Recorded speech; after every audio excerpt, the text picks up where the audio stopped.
It's dust to dust, ashes to ashes. An old saying coming back in a literal way. When people died, they had home funerals, and they buried them, within 24, 36 hours.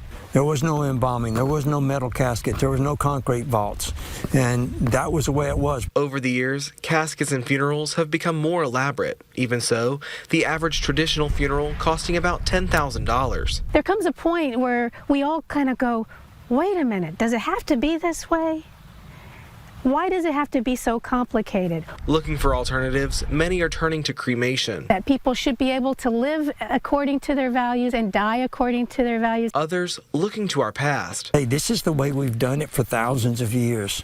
Can we not continue to do that? Natural burials making a comeback across the country, including here in East Tennessee. At the simplest level, we've had a couple of people buried wrapped in a sheet. And then we've had shrouds, which would be a more ceremonial covering, like a linen covering. Mitzi Wood von Meisner oversees the Natural Burial Preserve at Narrow Ridge in Washburn, the first of its kind in the state. Many people don't know they have another option, and they find meaning in being buried in a way that doesn't negatively impact the planet and that honors these natural cycles of death, life and death. A burial can be free if your friends and family want to dig your grave.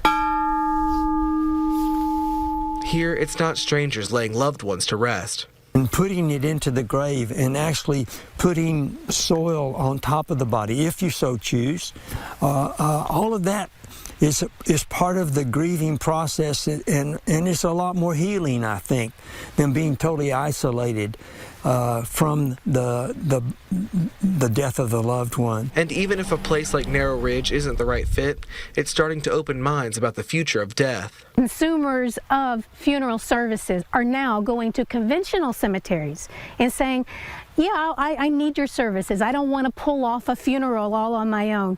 But can we do it without embalming? And can I choose a biodegradable casket? And alternatives seem to be what families are looking for. I think that that's a really meaningful way to go out, knowing that that you're not just taking, but you're giving back. In Washburn, Justin McDuffie, WVLT News.